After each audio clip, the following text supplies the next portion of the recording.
So this is Nato here. Today we're introducing AC, and he's a cybersecurity researcher. So let's go ahead and let him introduce himself. Go ahead and tell us a little bit about who you are at a high level, and then we'll just start getting into some interview stuff. Thanks, Nate. Well, yeah, so I'm AC. I've been working in security for a number of years. I'm currently a threat researcher, which is kind of a broad job title, especially in this domain. But I specialize in malware analysis and reverse engineering. And some cool things, like you ended up getting into malware analysis. And since I have a background in malware analysis, that's always been one of those things that when I meet someone else who's at least done some malware analysis, and you've done more than I have at this point, because that was for me more just like a beginning to things, and I ended up getting much more into more like some of the SIM stuff. So what got you into cybersecurity in the first place? You know, like what did you just start out with the fascination with malware, or where did it begin for you? Yeah, I mean it's quite a long story. So I'll try and be as brief as I can. So I got kind of average grades at school, and then after you leave school, you either stay on at school or you go to college. So I went to college just because most of my friends decided to go to college, so I just kind of followed the crowd. And I originally signed up to do a 2-year IT course. I spent most of my time playing games at college, Quake, and chatting on IRC and online, any games really, just because the course that I was on just wasn't engaging. And I suppose that's when I originally started playing around with the early kind of Trojans, really, the very, very sort of early Trojans like Sub7 and NetBus. You know, these were like binaries that we would just send to our college friends, and they would execute the binary, and then you'd have control of their system, and then you'd eject their CD-ROM tray, the usual kind of story. And you know, it didn't feel like security; it just felt like more of a prank than anything. And it's funny because, you know, now here I am some years ago, and this is like a very real industry where that same type of functionality still exists.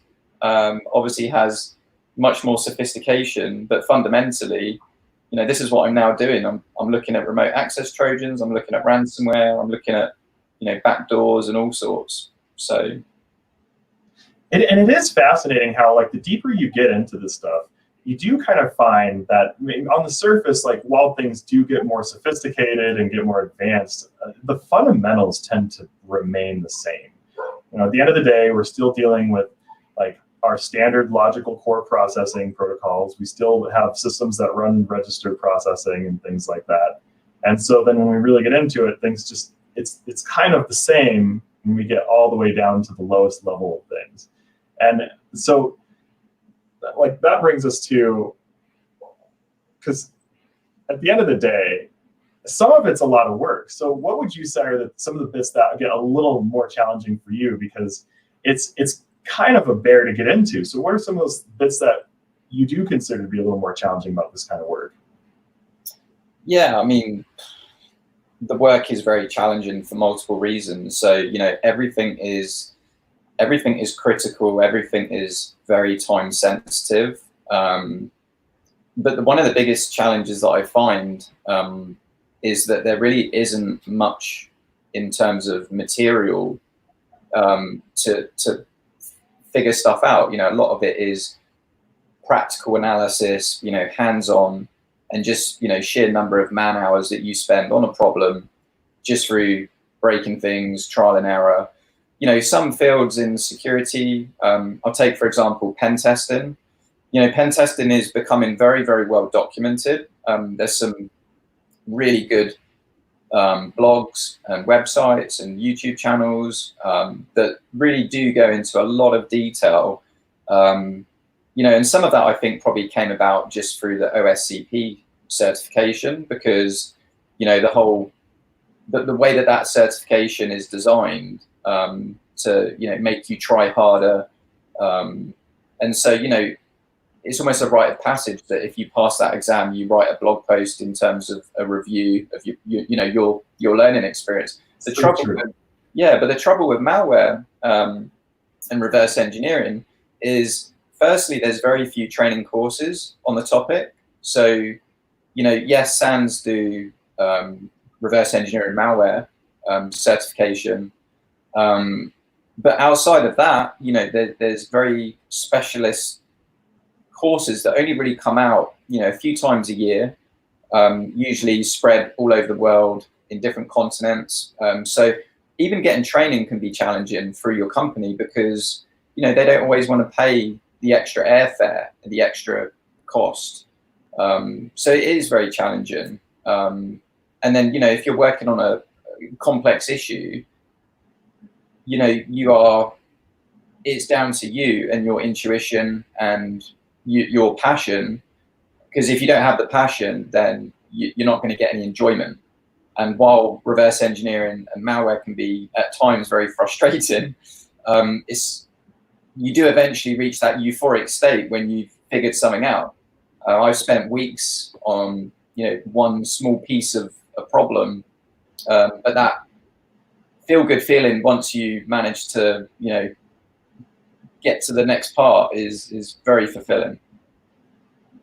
And there's a lot of just amazing insights that go into that too, because for those watching who aren't familiar with what it's like to work in malware analysis, exactly as AC describes, if you're trying to work in this space, when I was working with malware analysis back when I did that, I had to depend on a manager who would help try to teach me things, but then my manager wasn't even available all the time. And so when they weren't around, I would try to look something up and couldn't find anything. And pen testing, yes, you can just Google everything. You're like, oh, just Google that. Oh, Google this. And you can learn all kinds of stuff very quickly, so much documentation. But malware, you just sit in this room and you're like, no idea what's going on. And so it just kind of spend time on it, and you kind of have to figure it out on your own. And that's very much so a thing. So for those of you who haven't experienced that, it's kind of just like having someone leave you in a room by yourself and say, good luck. No, in some situations, I'm exaggerating a little bit, but if you've been working toward this practitioner, you have some level of direction.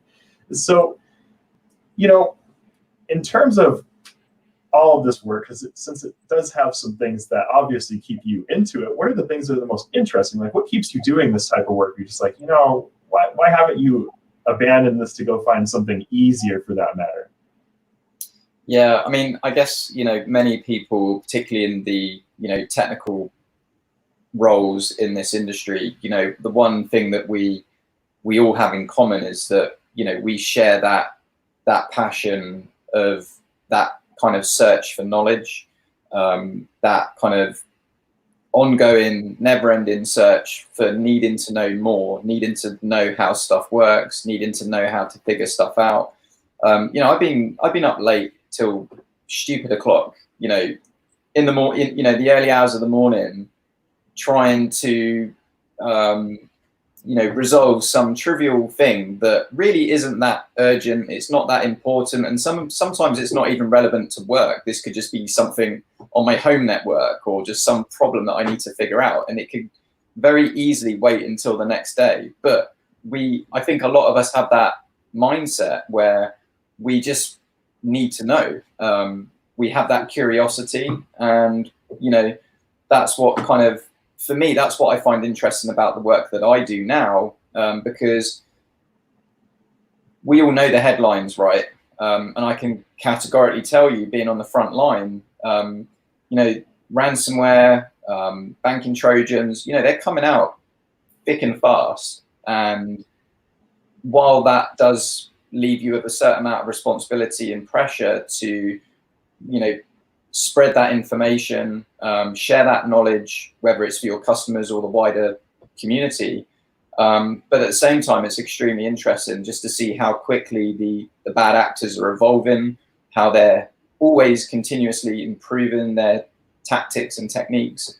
And we see that firsthand because we have in our secure lab environment, effectively, their handiwork. this is what they have spent some considerable hours building, you know, something that will evade antivirus. It will evade, you know, a virtualized environment. It will even evade researchers like myself. It will not necessarily detonate if it knows it's being run inside a virtual machine. So, you know, it's kind of cool and very interesting to see and almost get into that, into their heads a little bit as to, okay, what are they trying to do here? You know, that makes a lot of sense, because you know, I always talk about like getting into the mindset of a hacker and so on and so forth. But the way you put that, I haven't really thought about it that way. But when you are looking at some of these other packages and reverse engineering things you've never heard of, because no one's ever heard of it, it's like this thing that someone just updated, revised, and added all kinds of crazy stuff to. You do kind of pick up, it is kind of like being able to get into somebody else's head and kind of try to figure out like, what did they have to think in order to make this do what it does? That is fascinating. Is this the type of job you would recommend for someone who doesn't have that eager curiosity? Do you think someone who just wants to come in this for the money could just like power into this sort of work, or do you think it would probably not be for them? Yeah, you know, I'm certainly, I mean, me personally, I'm not in this for the money. You know, I know in our industry, you know, there are many areas, both technical and non-technical, in cybersecurity that clearly would pay, you know, vast sums of money, really. But that doesn't necessarily fulfill me. I like to have a good work-life balance, and I like to have job satisfaction. So in answer to your question, I mean, I think you do need to have that passion. You do need to have that desire to want to learn. But, you know, it's a double-edged sword, right? So, you know, it's a fast-paced industry, particularly on the malware side. You know, the emerging threats are coming out all the time. It's continuously challenging to keep up to date with those threats, making sure that, you know, one doesn't, you know, the one that got away doesn't actually cause the biggest impact to your customer base. So there is, you know, there is a certain amount of responsibility and due diligence that you need to do. But, you know, if you didn't have that passion, or if you were just doing it for the money, just as a stopgap, it's not the right, I don't think that's the right reasons. You need to really enjoy what you're doing. And, you know, the people that I work with and have worked with that do this type of work, you know, we all, the one thing we have in common is that we all enjoy that chase. We enjoy that buzz. Yes, it's frustrating. At times you are swearing at your laptop and pulling your hair out, quite literally. But it's the end goal that, you know, like I said before, you know, that's what keeps you in the job that you do, right? You have to get that enjoyment from it. And I think that's an important thing for people to hear too, because oftentimes people, you know, I get these messages, and usually the top messages I get are like, how much money can you make in cybersecurity? Or can I make a lot of money in cybersecurity? But at the end of the day, I don't see those people lasting in the industry. So I even help people get jobs and whatnot. And sure, like you can get some salaries doing things, but it's hard work. And it's like, if it's not something that you enjoy, it can be dry, and it's not something you should just throw yourself into haphazardly. But for people who love it, it is like a really incredible place to like feed curiosity and grow as a person. And those are the kinds of things that bring me to cybersecurity. So what would you recommend to people trying to specialize and wanting to get into this kind of work, for those passionate types? What would you recommend to them? Yeah, I mean, firstly, you know, I think, so I've spoken to a number of people and, you know, I don't consider myself an expert. You know, I'm still very much at the beginning of my journey. I mean, that's how I see it. You know, I'm working alongside some people that have been doing this for 10 plus years, you know, solely malware, you know, some even longer than 10 years. So the first thing I would say is, you know, clarify and make sure that it is what you want to go into. And, you know, you don't necessarily need to do a lot or even invest a lot other than just your time. You know, there are capture the flags in terms of binary analysis that some people have made, certain crackmes, where you get a little bit of exposure to, using a debugger, using a disassembler. And that's probably a good starting point, because if you see a disassembler or a debugger for the first time and you look at it and you go, hell no, I don't want to, this is not for me, then at least or even if you did load up a debugger and then you start going through, and even if you find the flags or whatever the case may be, then you may still come out and say, well, I didn't really enjoy it. It was kind of useful, but it's not something that I want to do full time. Then at least, with very little investment, other than your time, then at least you've tried it out. But I think there's a bit of a misconception that, malware, threat research, reverse engineering, I think some people believe that it just kind of happens, and that most, if not all, of the people that I know that do this type of work are extremely hard workers. They have extremely hard work ethic. They are continuously learning. And in fact, the people that are more senior to me that I've met in recent years, the way that they learned back in the day when they were working at, say, some government agency, they didn't have books, they didn't have YouTube channels. They weren't allowed to bring their laptops to or from work. They weren't allowed to bring their pen and paper from work to home. So they were like really up against it. They had very little information. So they did have the advantage of being locked in an underground basement somewhere, and bouncing ideas across the team.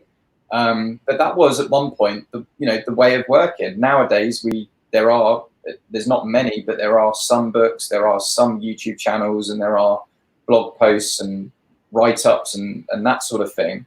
But you do need to spend a considerable amount of time. And I don't think there's ever really a point where you can really sit there and say, I've mastered malware, because it changes daily, literally daily. It's kind of like an organism if you think about it. And so I've been thinking about the internet as a whole too, and that does segue into just this thought of some of it's rather terrifying the further you get into it, but it does get more and more interesting regardless of whether or not it's somewhat terrifying, some of it. What are one of the most terrifying discoveries you've made from working with malware? One of the most terrifying discoveries. I mean, I would say, I don't know about terrifying. Well, there's a couple of scenarios. So there's a guy that I work with, and he just assembly language is his first language. I mean, he is just a master of what he does. We all look to him in admiration just at how smart he is. And I remember actually when I joined the company that I'm working at now, and one of the very first malware samples I was given, I think it had been passed around the team a couple of times. No one had really made any progress on it, mainly because other things just kept cropping up. So, I was fairly new to the company. I wanted to prove myself. So I was like, okay, that's fine. I've got this. I'll be the one to figure it out. And I must have spent a good couple of weeks, at least, maybe more. And, the end result was I didn't really figure it out, but I did learn a lot along the way. And it wasn't until we synced up as a team, and the guy that I mentioned that's really good with assembly, he had a quick look at it, and he was like, dude, this would take him 6 to 9 months to reverse engineer. So that kind of made me feel a lot better.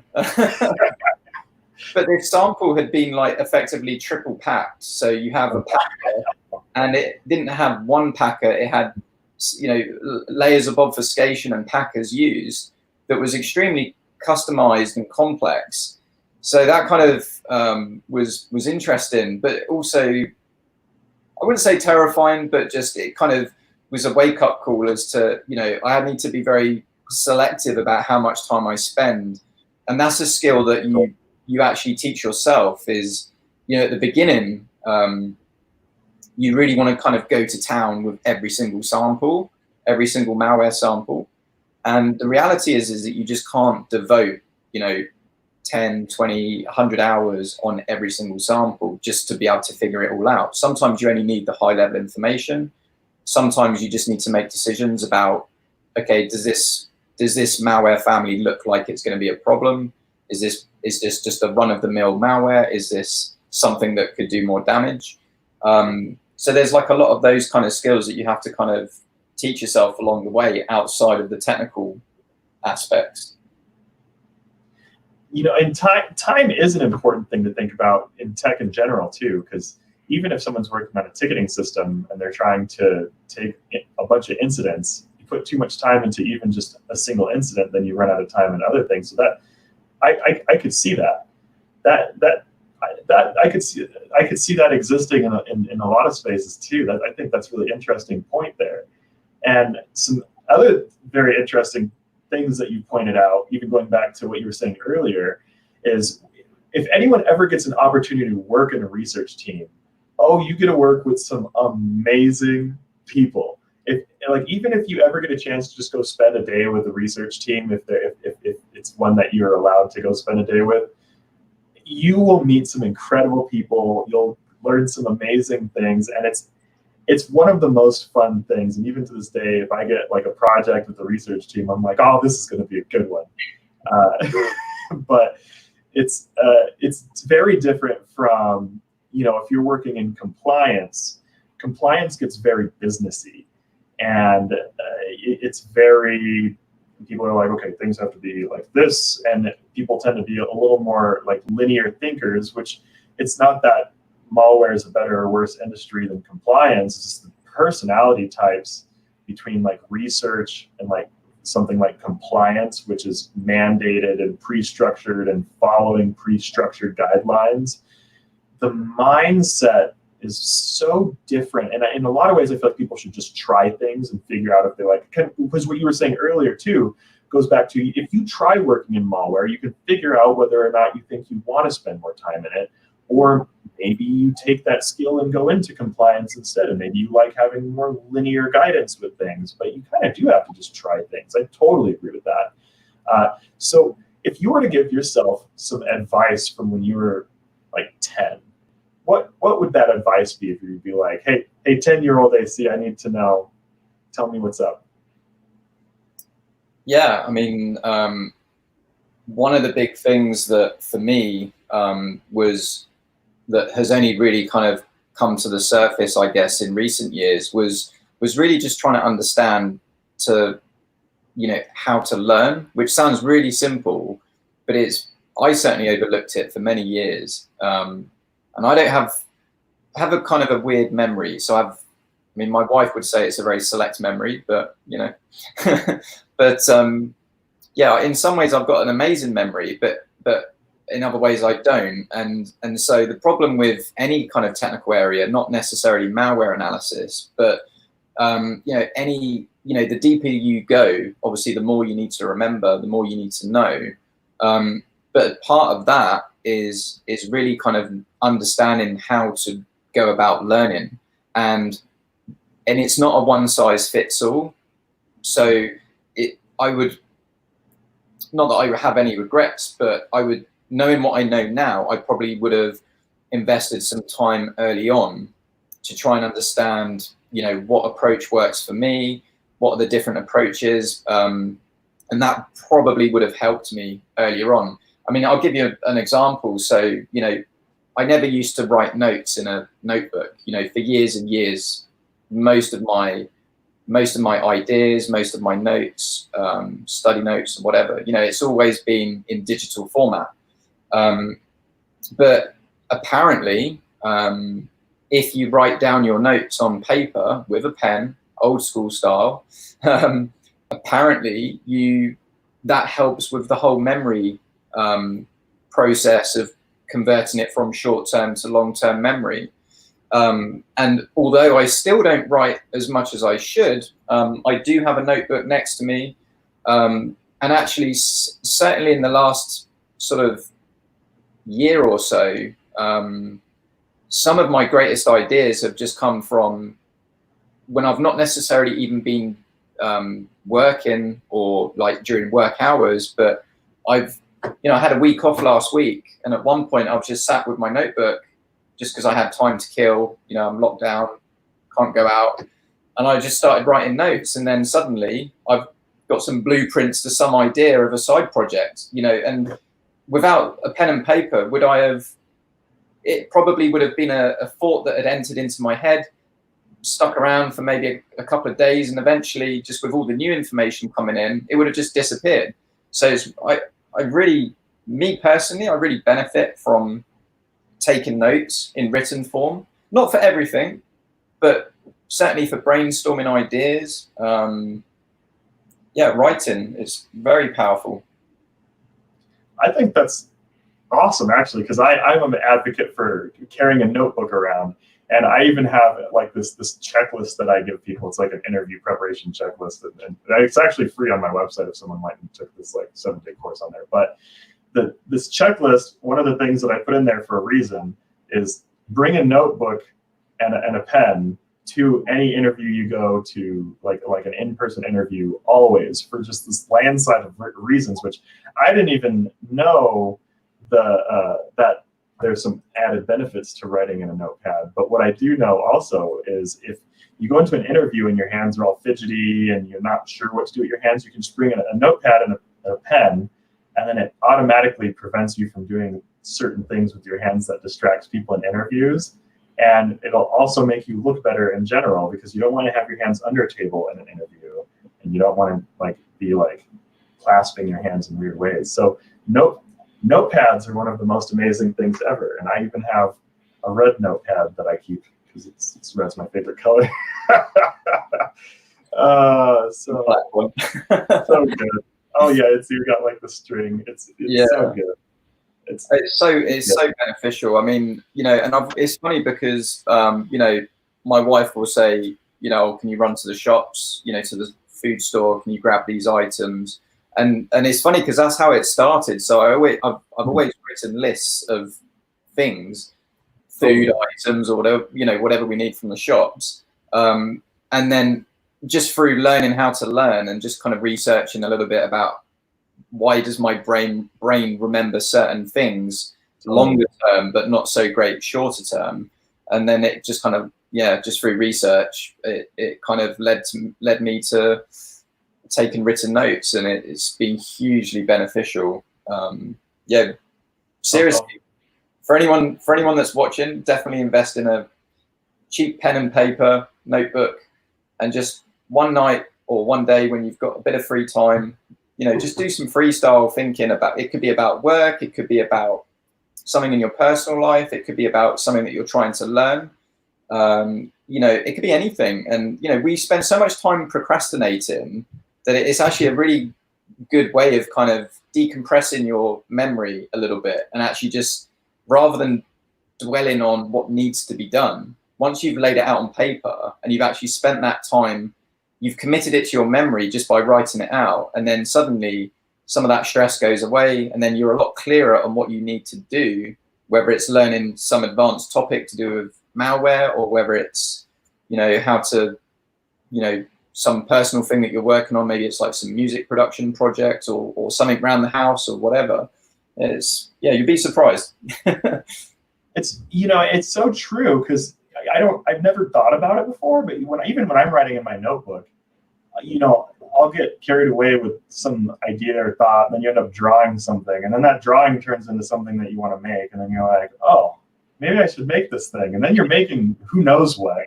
And then you go back to the notebook and then add more things to it, that then it turns into a different idea that wasn't even the idea that for the thing you started building. But it really does, and maybe exactly what you're saying is what I've experienced, is it opens up creative channels. There you go. So I definitely just get a notebook and writing. I'm going to definitely back that up 1,000 and 100%. percent or whatever. But that's awesome. Is there anything else that you'd like to talk about, like any like creative endeavors, music insights, or any other types of things that you'd like to share with the audience before we call it a day for today? Or are you feeling pretty good about everything so far? Well, definitely, you're always welcome back on the channel. Oh, thanks, man. Yeah. One thing, well, I've probably got loads to say, but can't quite think, probably because I haven't got my notes written down. But but yeah, one thing I would say is my journey to security. Going back to kind of the beginning of the discussion. I mentioned about doing college. I signed up to a course. It wasn't for me, and actually, just through online gaming, funnily enough, some guy who I got chatting to, he actually offered me like some work experience because he worked in IT, and I was like really grateful because at that time, obviously, I was too young. I didn't have any experience, but I also didn't have any formal qualifications apart from just my average grades. And so I went to go and work for his company for, it was about 8 months. They paid my travel fare, so I had to get on 2 buses and 2 trains. It took me about an hour and a half to get to where he was. It was like 3 days a week. Sometimes they gave me a lift to or from work if someone was going that way. And I had a part-time job as well. So I worked for no money for 8 months just for the experience. And, that got me into my first position, my first full-time paid job. And then ever since then, I kind of worked from, basic hardware support, data center, sysadmin, network engineer. And then I kind of eventually moved over to working in disaster recovery at Symantec, where I kind of learned some skills like enterprise level application support, databases, backup, restore, Active Directory, all those types of technologies that we know now are very fundamental in security. And I guess what I'm trying to say is that, for many years, I didn't ever really consider a lot of that work to be relevant to security because, when I eventually became a threat researcher, some people that I'd worked with, they'd been threat researcher for, 5-10 years, or they'd done some sort of previous, forensic type work or incident response work or whatever. And for a while, I was kind of a little bit hung up on, well, I've got this 15 plus years experience with this other stuff, but I don't have 15 years of security experience, right? But it's funny because now I look at it as it's totally irrelevant because it's still very valuable experience. So, I guess the reason why I'm bringing this up is just through some conversations I've had in recent years. Some people that I've spoken to, I think, are also hung up on, well, I've been doing this help desk role for a couple of years, and I just want to jump into pen testing, but no one's gonna recruit me, no one's gonna employ me, because these pen testers that take these positions, they've been doing it for 10 years, or similar fields, different disciplines, incident response, malware, etc. But what I would say is, don't look at what you don't have. Look at what you do have. Look at what you bring to the table. Look at, are you passionate? What are your accomplishments? Because that typically does shine through in an interview. And I think we take it for granted, but I think it's really valuable if you do have, whether it's help desk, whether it's working in tech support, whether it's working in a data center, it's all relevant in the grand scheme of things. It's just that, like right now, yes, I work in malware, but that's just one of many, many different aspects of security, right? So the fact that I do malware full time right now makes me an expert. But if I came out of it for a year or 6 months, then suddenly, what do I know? I don't know any more than you, because that's how quickly it moves, right? So the point of, I guess what I'm trying to say is, like, don't give up in pursuing whatever it is that you're pursuing, whether it's red teaming, whether it's pen testing, whether it's reverse engineering, all of it's hard. None of this is easy, but enjoy the journey. Don't just try and fast track from A to B without doing that struggling and without getting a few setbacks along the way, because that is part of the journey. You will kind of get to your goal, but some people get it easier than others. But I just think it's kind of relevant, I suppose. I think that's so important for everyone to hear, actually, because now I get all these messages from people, and you have individuals who have 10 years in IT and 15 years in IT, or even 5 years of anything matters. And it's so easy from the inside out to look at the things that we do as common, and that maybe what we know is not special or interesting or helpful in other capacity, and that other people are somehow more knowledgeable or know everything that we don't know. But at the end of the day, you only know what you've had exposure to, and you only know what you've had time to invest into. And if you are going into a research field, you're going into a field where no one else knows what the new things are, and different people have different foundations, and they all bring those foundations together, which is why research teams are so incredible, is because you get all these different foundations united under one roof. This is what you get in a research team. And it really comes down to people who are willing to dare to try something. Doesn't matter what, but you dare to try something. And as long as you do things, your actions will take you somewhere. But if you don't do things, you don't figure out what you like. You don't figure out where you're trying to go. You don't figure these things out because you don't have the exposure. You haven't even tried it. And it's, you might think, well, if I apply, who am I to try to take this job?